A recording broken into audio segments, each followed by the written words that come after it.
Well, we could have rubble and everyone could be equal in the rubble. That's happened many, many, many times. And that's the risk. That's the risk. And that's, that's why I think attacking institutions has to go hand in hand with building new ones. And lots of people, I know quite a few people who are trying to build new institutions, but I agree that there's something about social media and social media enabled activism that makes finding an outgroup, dehumanizing the outgroup and attacking them very easy. Well, okay, let's dive into that for a minute. Okay, so how many times have you sworn at somebody when you're walking down the street versus how many times have you sworn at someone when you're in your car and they're in their car? I don't think I've sworn at anyone ever.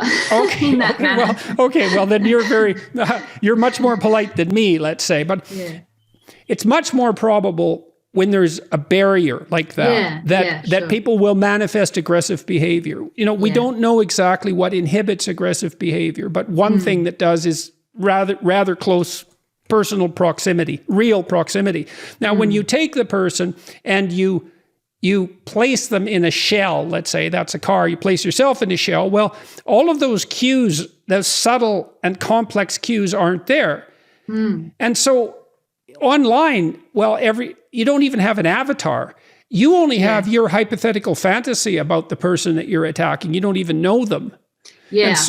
And we don't know what that does to people at all. I mean, we see some of that on Twitter, and we have no idea if this hypothesis that you laid out is true, if there's a tendency for those who are more committed to dominate certain types of institutions because the moderates bail out. And then if it's also true that that's sped along by social media, which is a possibility, not a certainty, but it could be. And then it's also easier to dehumanize people in social media circles, particularly if you're so inclined, and maybe even if you're not, then, well, that can be a perfect storm. I mean, I just read an article by Jonathan Haidt today where I've been noticing what seems to be developing into something like a runaway positive feedback loop in the political landscape, particularly in the US. And, I spent a fair bit of time thinking about what a mental disorder actually was. And the most common description now, I think it's from Wakefield, is that it's the deviation of a complex mental function from its evolutionarily signified path. And I don't like that at all because it's very difficult to specify the evolutionarily signified path, and it violates the is-ought distinction, right? Just because that's how it evolved, assuming, why did the hand evolve?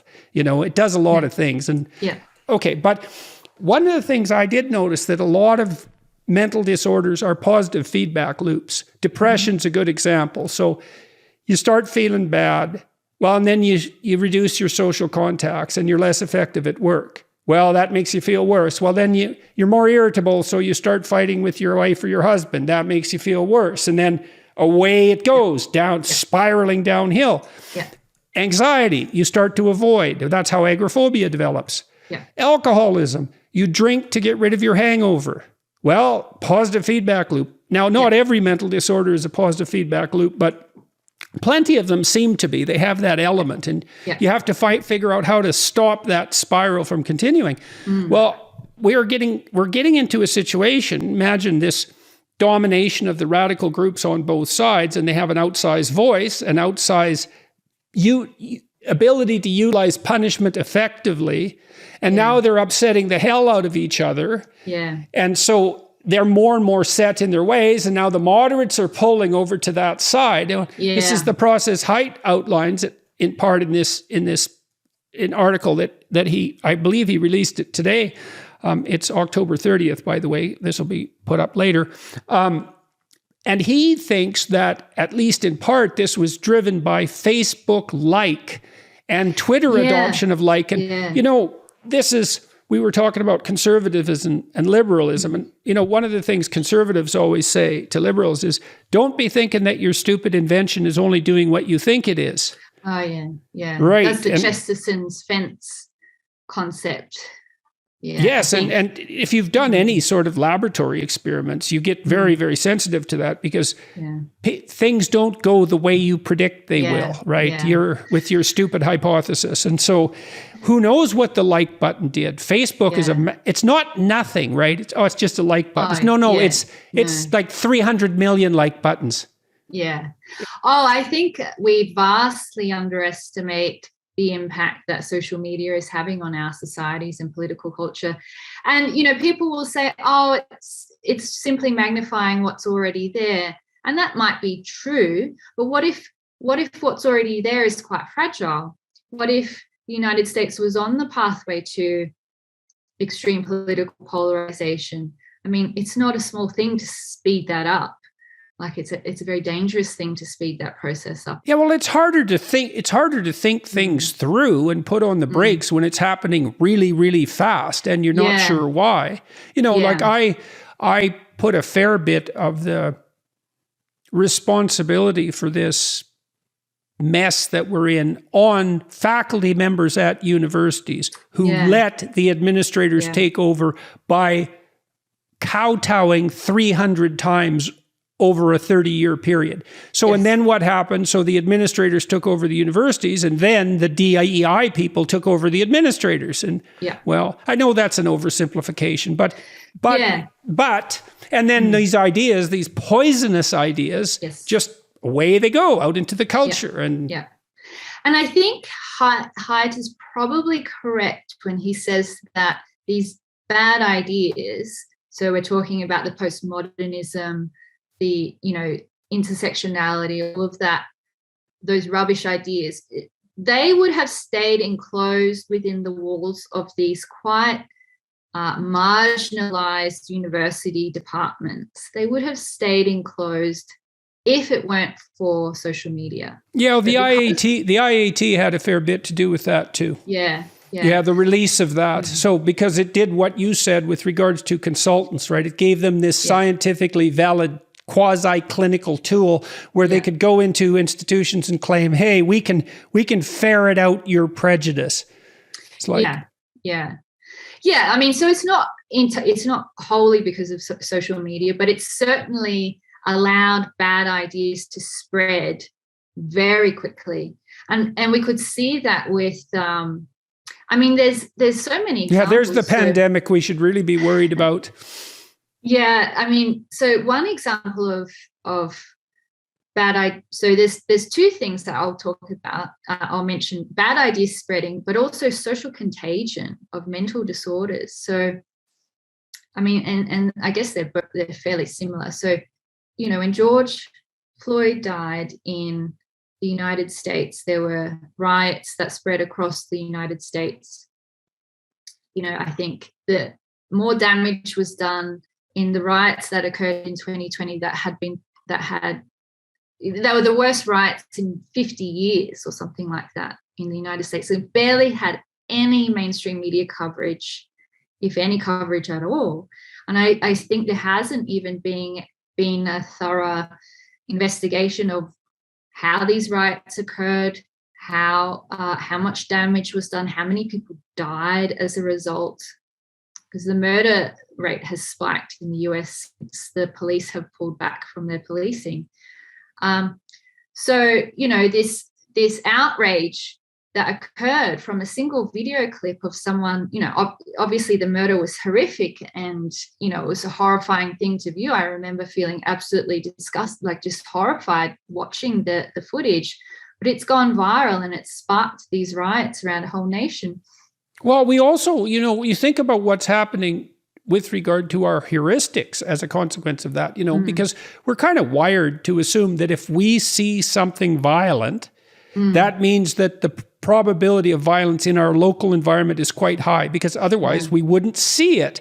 And so it isn't obvious that our emotional systems can look at something like that and simultaneously say, well, remember, this is a pool of 300 million. Yeah. It's like 300 million? How many is that? Like, you don't know. You're kind of wired for 200, not 300 million.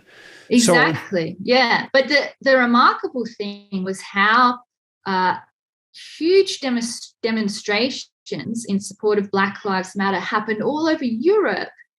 And there were some marches even in Australia in the middle of a pandemic. And you had tens of thousands of people marching in the middle of a pandemic in support of Black Lives Matter.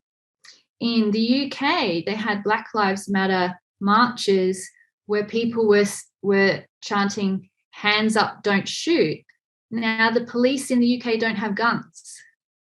Right. So we've got this. So we could look at that psychologically, and we could say, well, on the positive side, you watched the George Floyd video and you had an empathic reaction and a reaction of disgust. And, we could say kudos for that because it's an indication of the operation of a moral instinct. And we could also say the same thing about, beyond cynicism, about these demonstrations everywhere. I mean, one thing you can say about that is, well, people are concerned enough about inequality, like genuinely oppressive inequality, so that even something like that will trigger it. And so, but then we have to detail out the other side of the argument, which is, well, how do you separate that from the kind of overreaction that will tear down structures that are actually helpful to people? And so, well, now it's defund the police. Well, maybe not. Maybe that's not the right response to that video. And it's certainly not obviously the right response. And were more people killed by defund the police? Like, how many people are killed by defund the police? We don't know. We don't know, but it's certainly not zero. That's right. Yeah. I mean, I shouldn't suggest that marching in support of, I don't think you were. I don't think you were. I think that the point I was trying to make was simply that the political movements can go viral and they can spread out. So, it's obviously an American issue, police brutality and the race issues that are inherent in American culture.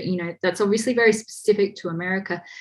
And, you just simply cannot graft American race relations onto a country like Australia or the UK or Europe.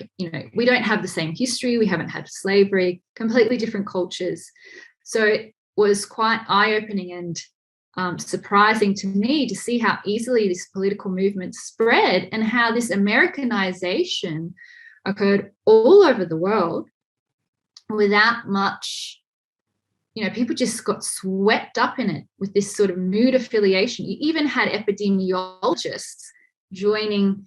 It didn't happen in Australia, but I know in the United States, even epidemiologists came out and joined the movement to support Black Lives Matter and said, these marches are, racism is a public health crisis. It's worse than COVID, which is just.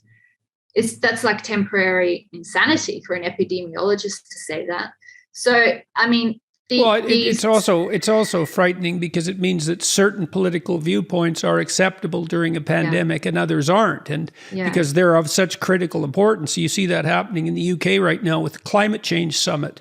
Yeah, exactly. They've liberalized travel restrictions on so-called red countries as long as you're an attendee of the climate change and the climate change summit. And that's absolutely horrifying to me. It's like, I see. So because you all share a particular political take on a particular issue, that's so important all of a sudden that you're in a different legal category and you don't think that's a dangerous precedent, or you don't care. So you're either stupid or malevolent, one of the two.